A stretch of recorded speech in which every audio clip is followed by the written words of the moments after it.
Kwaniriza ku CBS FM UG official channel amanya MC Shita Queen of the Mic Mutala Haji kati abafa bafe Nakambia tule Nyeza bunyezi Banaga abantu babere ne baloza fete tunako batwagala leka tuwana abana baba ninabagambe Valentine sagala kaba maziga sekyayagala ate bwotanzija ngenda kweteekayo wotanzija mukala ngenda kweteekayo Valentine kati kyekiseera Valentine ntumanye wetugwa nze nakoyo kubeera eyo ng'omanyi yegwe mu official ngakumbe muli bankaya na muli bangi kaleka twejjeyo era nze nkusuubiza gwe wenna wenkusuubiza gwe mujja wange ali eyo gwe wenna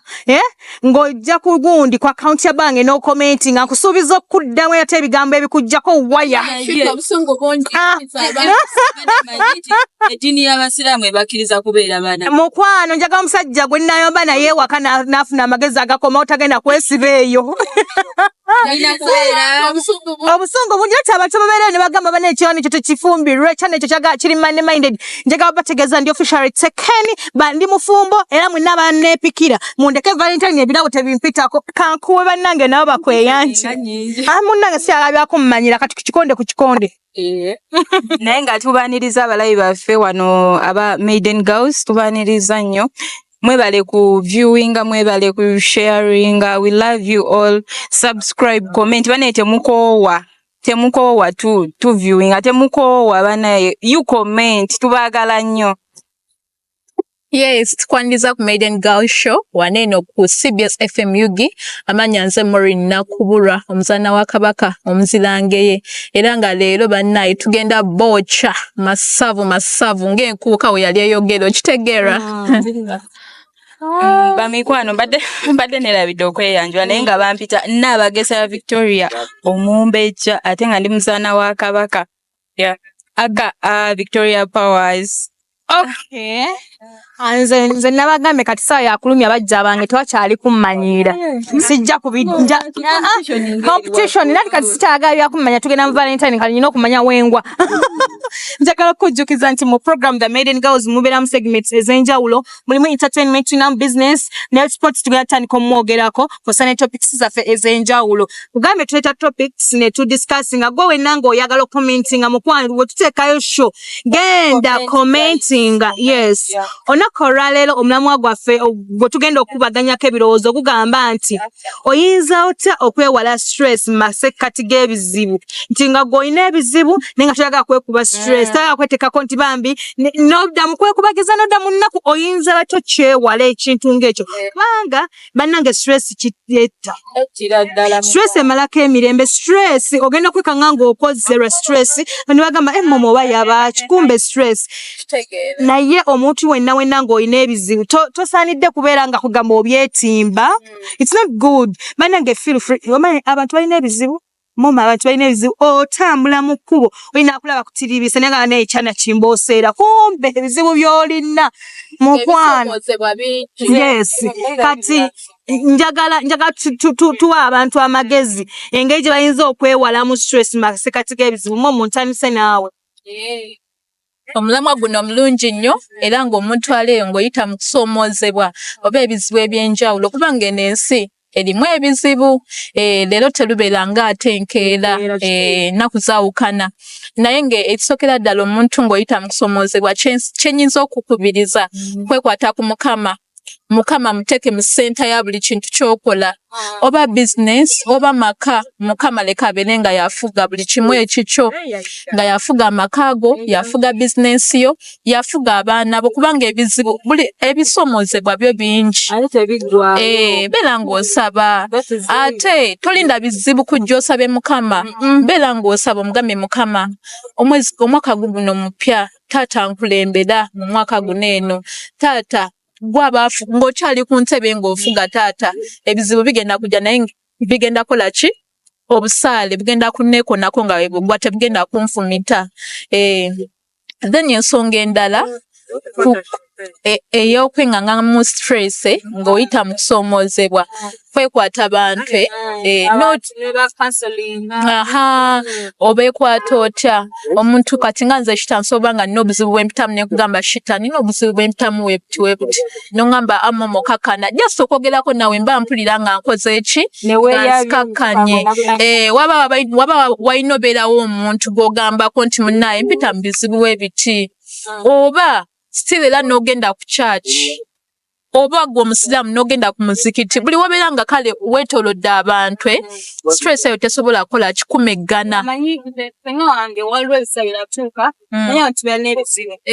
momo nga nesibira mu nnyumba nze gwolaba wange nga sagaana abantu bantama naye nga nyina stress nangamba ojjana kwekola ekikyamu sobeera mu society y'abantu beera n'abantu tambulako otegeera kubanga at the end of it all woba nga tufunye abantu bagayidinga osobola n'okwekola ekikyamu. Yes. Iyo gye tuyita depression era ojja weegendereza abantu abasinga abalwala abantu abasinga olwala obulwadde obwo babeera be isolating nga ye yasalawo abeere mu nnyumba ojolaba omuntu basobola omugamba munange akawuka kakusena dda akamukenenyaye kati nawulira nga akyaye buli muntu ne yeewala abantu n'abeera mu nnyumba ye oluusi tafunye naddagala byo byemusanga ng'afudde nga temanyi kyamuse ne mugamba gundi yali asanyuka gundi yali abuuza ku bantu ki ekyatuukawo nga munnaye yafuna depression naye nga ebyo byonna biva ku kikwewala abantu si kirungi kwewala abantu mu nsi eno tubeerawo lw'abantu connections era singa tekyali ekyo abasinga tetwandigamye nti katugende tusome singa buli muntu yali asoboerawo ku lulwe naye tugenda ne tusoma tusobole okukola ki okolagana n'abantu ab'enjawulo mu kampuni ez'enjawulo nga ffe tuli wano ku Masengere tulaba abantu ab'enjawulo tukolagana n'abantu aba department ez'enjawulo kitegeeza nti abantu kintu kikulu nnyo tetulina beegobako nze engeri gye ndaba omuntu gy'asobola okulwanyisa mu stress ng'ayita mu kusomoozebwa. Tweyanziza nnyo tweyanzeege Morin abagambye mwekwate Katonda era ewatali Katonda tewali. I know you can't do anything without God. Always good ina kubeera your first priority in life. Wekwate Katonda beera nnyo bantu tobeera wekka okwewala ebinaddirira. Njagala tuddeko ku saidi ya Vicky ebintu bino ndaba ebyokubeera kansala abitegeera nnyo njagala atunnyonnyole ye bubaka ki oba ngeri ki gy'asobola okuyambamu abo abantu abalina ebizibu ebizibu ne babifuula stress ne babyekuba oli ne watamula mu kkubo ng'olabire ddala ensi bannange olukya lwabala. Thank you Chita. Kati nga Momo wagambye ngenda let me kanyongereze ku kya Momo first kyagambye agambye nti osobola okwewala abantu naye n'ekirala osobola okubeera mu bantu you cooperate with others n'ogendako ku mulimu you challenge yourself n'ogenda ku ssomero kubanga bino bigenda kuyambako okubeera ng'obulamu olunaku lutambula kozi olunaku lubeera luwanvu yes kati okumalako olwo olunaku mukwano you have to be cooperative n'ekirala kwekyo in otherwise nti era si osobola okwewala abantu osobola okubeera nga weewala abantu oja bayinza okubeera nga abantu bennyini be babadde bakusstressinga obanga ku mulimu gy'okola your workmates. Nze ngamba tobeewala wabula obanga obadde emikwano gyabwe kendeezaako kwegya emikwano kendeezaamu oba your workmates bayinza okuleetera stress kati ogenda kumalawo otya eno stress gy'olina nti osobola okugira n'ogamba kambeereko nze kaka let me take myself out n'ogamba ngendeko ku mazzi mbeereeyo kuba nze mbeera Ntebe sometimes nze ebiseera ebisinga bembeera nga ndi stressed ngendako ku mazzi so nowulireyo that breeze yes you enjoy the breeze no kati mwekyo nti osobola n'okuddako ebbali n'olowooza you give yourself you take a breath you do meditation yes you take yourself a breath n'ekirala nti osobola okubeera nga kati fe abakazi osobola okukyusaamu ku diet n'ogamba let me change kandyeko ku fruits Yes. Yes. Osobola okutekinga coffee nga tekuli kyakulya. Yes, coffee atwala stress.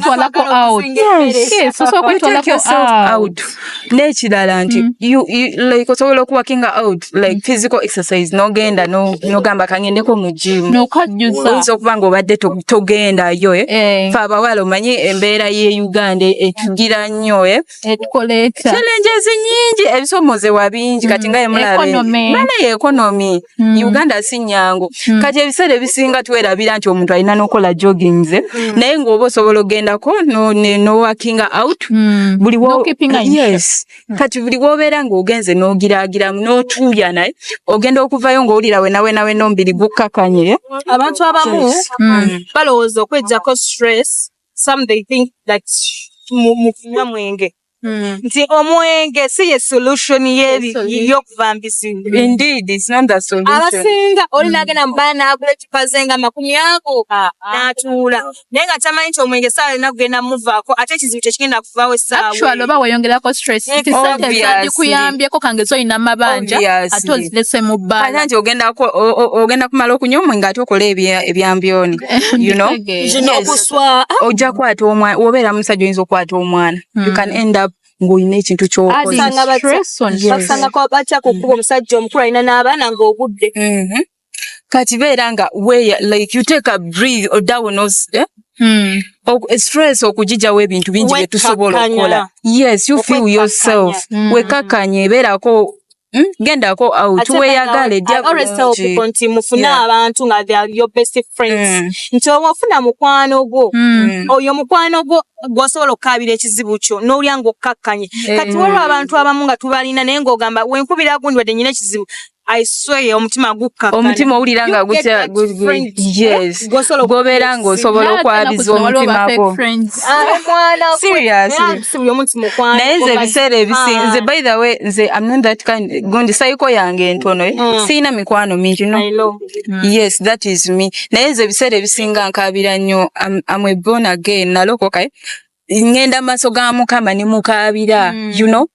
Yes, otherwise ogenda kubuulirako munno kita ngenda kujja nkubulira ekizibu kyange simanyi kyogenda kugenda okola ekyo kisaasaanyi naye fuke stress ndala ate stress zeeyongereko zibeere nga zi accumulating so olina okubeera nga weewa nnyo Katonda banye tetuva ku Katonda kubanga ye byonna yagenda okuwa emirembe yagenda okutwala your stress yes and we can make God our best friend. Njagala kwongerezako ku bye muteeseza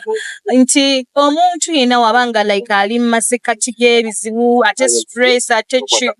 like you should get your best friends nakyogeddeko best friend wooyo atagenda kulya mulukwe banaye tuba n'abantu nenga si mikwano gyaffe bannange nze I always tell people yagala omuntu akwagala nti wenabanga nyina ekizibu momo kijja naye muyisa yagambe bane shita ine ekizibu katukoze tutya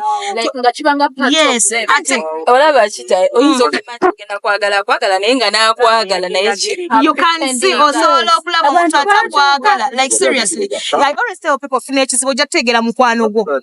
Oshegera. I have a friend, Bamita Hillary. I think was it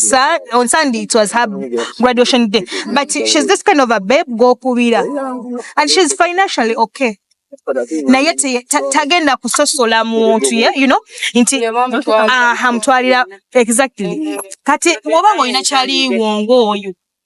nti ebizibu byonna ebinaakusanga ojjakera ku makya omukubire omanyi kino na kino momo kino na kino tukoze tya tasobola omuntu nga kyagambye nti mu buzibu womanyira kyaliwo kuyambako kubeera nga otowolokoka n'ekirala njagala abantu oba ng'olina ekizibu bannange muyiga okwekkakkanya oli yabeera n'ekizibu n'otegera momo leero teyali ekyo no kisibu notegera momo leero bamukyaye notegera obanga toli mufumbo ng'omuntu atulula bizibu ate obanga oli mufumbo notegera leero bange teyaleseza kameeza leero bange yankubye leero bange yakyazizza nedda bannange waliwo abakazi ewaka omanyi Haruna yagamba nti omukazi atali mugumikiriza budde buno tagenda kufumba lwa nsonga nti ebizibu biringanga ebizibu byesomboola omukyala yenna nti omusajja ayinza okera ku mukyala takulekera sente za waka trust me abakazi abategeera oli atekana akasepiki ku sigiri you know that means tagenda kulaga yeyo okubuzaabuza ensi kyolangirira n'ogamba tujja babulungi kino ekizibu kize naye embeera ejjatereera embeera emaaneetereera positivity oyogera olulimi lwo lubeera lutonzi ekintu ky'okufulumya ekifulumirwa ku luyanganiro kyekyo kigenda okubeera ku bulamu okitegeera kati kwekkakkanya n'ekirala kufuna abantu twettanira nnyo gino emisomo ye kubanga emisomo gino girina engeri gye gikansolinga n'owulira nga obadde n'ekizibu naye n'ogamba kantambuleko ngende mu misomo gino abantu abajja mu misomo babeera n'ebizibu n'olaba nga ate ekizibu kyo kitono nnyo ku kyoli tiwotambulako n'ogenda mu mituwa ebito ogamba bannaye naye nze nno ndi bulungi kyova olaba bagamba oba ng'oyagala okumanya nti abantu balina ebizibu genda mu malwaliro olabe kye bayita ebizibu ojja ssangayo owa kansa amutemyeko okugulu ojja ssangayo atalina maaso kwegamba okitegeera era ogenda otunula ng'olaba ekikyo kitono nnyo oyo abasajja ba bandi bagenda ne bayimba ennyimba nga minisita kyagamba ebizibu by'olina tobirina gwe wekka ate ekizibu ky'olina waliwo yakifuna dde emyaka ng'esatu emabega obaana it's not new naye okikutotya fe twakobayirawe kavuyo abantu abamu kati ogeza nga nze nakowa mukwano gwange okunkuba ebizibu mbuuza batya waliwo omuntu akuba ekizibu n'ogamba bannange buli kaseera abeera kugira naye gwe mwennyini naawe osobola okwefuula kansala gwe wennyini senga buli muntu abeera ne senga w'omutima ne weebulira mu omuntu gw'okuwulirira n'owulira ng'okooye waliwo omuntu gw'okansala n'owulira ng'okooye bana eryato nga muliziza walala tetwebuziza walala naye kangambe wekkakkanye naye waliwo abatekkakkanya abantu n'ogenda ngo bakuba ebizibu tuli bakoowu n'ekirala nti buli muntu oba buli stage muntu gy'abeeramu by'ebizibu kise challenges ate balina katonda takuwa kyotasobola kwetikka katonda akuwa kyosobola okwetikka tagenda kuwa kyotasobola naye tuyiga okwekkakanya abantu tubeera ne hobby zaffe so kitaka kyoyinza okubeera nga like want entertainment ng'oli muntu nnyo wamazi n'ogenda n'ozina newe recordinga n'okasuulayo ku TikTok it is going to take your stress otunulira ku nature okitegeera olaba ku bumuli osobola ogamba my hobby is swimming n'ogenda n'oswimmingamu kigenda kukkakanya kigenda kujjako embeera katugendeko omulango babakama baffe okyali ku program The Maiden Girls. Subscribe to our YouTube channel now and make sure you never miss another upload. Katunyumira programs zaffe zonna z'osubiddwa ku YouTube channel yaffe eya CBS FMUG. Ring the bell and never miss another video. Twagatteko ku channel yaffe eya CBS FMUG ng'onyiga kadawo oba YouTube bell button osobola okufuna okumanyisibwa ku buli program gye tukuweereza. Leave a like now. Teweerabira YouTube channel yaffe CBS FMUG. Subscribe and leave a like. Mukulikeyo mulango babakama baffe okyali ku program The Maiden Girls netaali ekyengera naye lwakubadde ab'ekyengera bangambe tebalina amasannyalaze transformer yayatika yayabika naye nze ttaala anti mbadde nkyayongerako engeri gye nditaali ekyengera bagume bakwate wamu bakutte wagumu ekizibu kyavuddemu I don't know ti aba baali bakonektingako abantu abalala amasannyalaze ne gabwatuka ne bangambe lodi gundi ani meeya waffe Walukaga Musanze bannange eddoboozi ndituusizza era meeya ndowooza essaawa yonna ebintu ebyo agenda kuba ng'abikolako Musanze wali nga byakamereke naŋŋamba hajati ate ekyo kizibu ngambadde sikimanyi konze meeya nonno ebizibu byatusanga dda njagala tugendeko ku segment endala njagala tutumye entertainment essaawa zino kubanga ndaba obudde bututwala njagala tutumye mu entertainment what is booming, what is trending, chechi kwatuka, chechi gena maso, mawuye chige tuyinawo. Mawulire genina ga dictator Amil nechozi. Oh, what's wrong? Yakubya kayimba akapya. Becha, yeah. Oh, for real? Ya chankalanye. Nebigambo tulira bingi. Yes, biva ku side zombi. Dictator Amil yewoza ko yewoza. But I think obuzibu bwonna bwava ku luyimba. Luyimba Chosen Becky lwafulumya ne video n'ateekako it is a true story. Kayimba no gospel. Nsikasa gwe ssuubi lyange. Yes. N'alaga ti omusajja yali amukuba empi. Omusajja yali ababonyaabonya. Kakati ne Lutanda yali agamba eyasooka. I think nange kyenjo bannamawulire kiba bagamba you be professional. Bannamawulire kamawulire babagamba ngere kusomya musoma amawulire mwagala kubigwira. Bebo naye Dictator Amiru yayimba kwe yasooka. Dictator Amiru yavuddeyo n'ayogera ekintu naye nze muna sirina sayidi gye nkolereza kubanga sofa twakawulirako sayidi emu ya Dictator Amiru naye nga ku sayidi ya Chosen Becky family ye yavuddeyo n'eyogera twalabyeko ku sister we Ruth Ganja yavuddeyo mu kamera yayogedde ebintu bingi nnyo bannaye muyiga okubika ebyama by'omu nnyumba tebitotora ate bagambye wali abaagalana tosaayo kikyo most of the times abaagala ne baba bafunye ebizibu baleke enkya bagenda kuddingana Dictator Amiru ne Chosen enkya basobola okuddingana naye ng'ebintu byonna ebigambo bingi Ganja yayogedde ebigambo bingi nnyo nnyo nnyo naye nga mu bigambo byayogedde twawuliddemu nti ennyumba bwesibadde boogeranga nti bano baganda ba Chosen Becky tibabeera nnyo babadde babeera nnyo ewaka tebavaawo tebava mu nyumba ya Chosen. Yes kati ye Ruth Ganja n'agamba ati ennyumba ya muganda we ya mukulu we si yaani tebadde ya Dictator Amiru. Nze ngamba ekifo ekyo tekiba kibi lwa nsonga nti Chosen Becky baba mu kyalo so ebiseera ebisinga muba mulinayo omuntu ali mu kibuga mujja ne mubeerakawo kyekyo ekiyinza n'okuba nga ekizibu ekyaleetedde okubeera ng'eno kapa ekolaki esaanawo naye ate muba n'ekisenge kyammwe gye musobola okukola ki singa Dictator Amiru yakwata Chosen Becky ne bagenda wa ne wekabeera kazigo mukwano okubeera nga gwe wawasa omusajja waliwo munnamawulire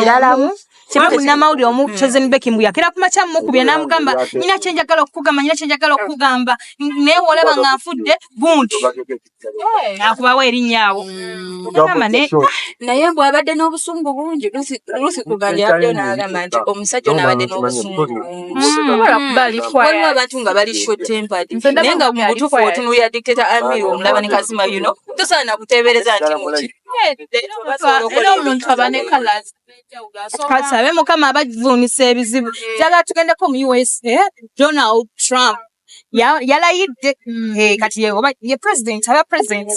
yes essaawa zino gwe balina naye kyenasinza okwagalako nti ebisiyaga yabijjeewo nga binaavaawo really era bagambye okusanga ng'oli ekisiyaga my dear they will kusiikasiika you from USA. Then nature kinayagadde bangambe negundi ne TikTok bagibaninze mu USA. TikTok yes. Tewakyali. That's why nze bana Uganda bagenda kupita wampisa mbi. Is I always tell people singa TikTok batuyamba ne bagijjawo. TikTok ya omulimo gwaffe bannamawulire yayagusse. Nakubulire ekintu edde nnyo twalindanga tubeere ku TV tulaba amawulire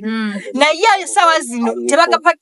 nga bwe kiriwo kigambo batukubawo abaana bakanyuga ku vidiyo bakanyuga kiti omulembe gukyusa omulembe gwa digito naye ate kino kigenda tuleka wafa gundi endala okubeera nga USA yabani kati esaawa batukozese bannamawulire baddeyo kukola yaffe batekeko radio batekeko TV at least Facebook naye TikTok bannange nze njumirira TikTok YouTube is there actually YouTube is good si muntu buli muntu beera abantu batono nnyo abategera YouTube kankugambe ate abagibeera kubeera batono ate kitali ku TikTok nti a number of people babeera nnyo ku TikTok. It's full of entertainment. Abatalina byakukola abagwa abakola ki TikTok. Ogenda kuseka weka no I don't support nze mulamu wasaagala nga ku TikTok kubanga omuntu n'atasoma amawulire ojja musanga akyazizza momo oyinayo akatrendinga mu entertainment tewali nnyo kamaanyi tuyogeddeko era Chosen Becky badde sinategere babigenda kugwera wa bannange abayimbi bano bakola nnyo zi start nga baagala bakole ki babeere nga amawulire gayogera ku bo kati oyinza okwesanga nga abantu bemulowooza nti bayawukanye mwezi gumu ng'ate bali sisuubira kubeera nga beekutte ebyama byavuddeyo ebyazizi ne gundi ne Nina Rose abayimbi bakozesa nnyo start so kisooke kikiwemu Essaawa zino mwami mukulu Lutaaya alina press conference alijjoke alinayo concert ku gundi ku Valentine mwewe n'abanyumira obuyimba bw'omukwano kati essaawa mutegeera nze mukwano nenava baitha nenava nava bane omukazi oyo ayimba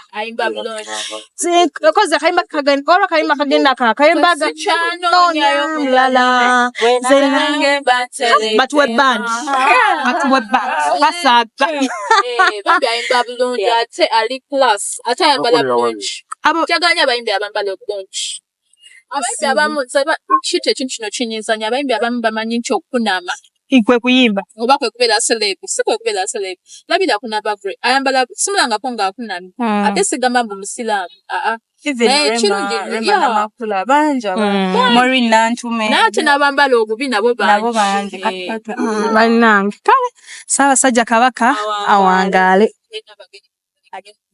See you next time. Bye bye.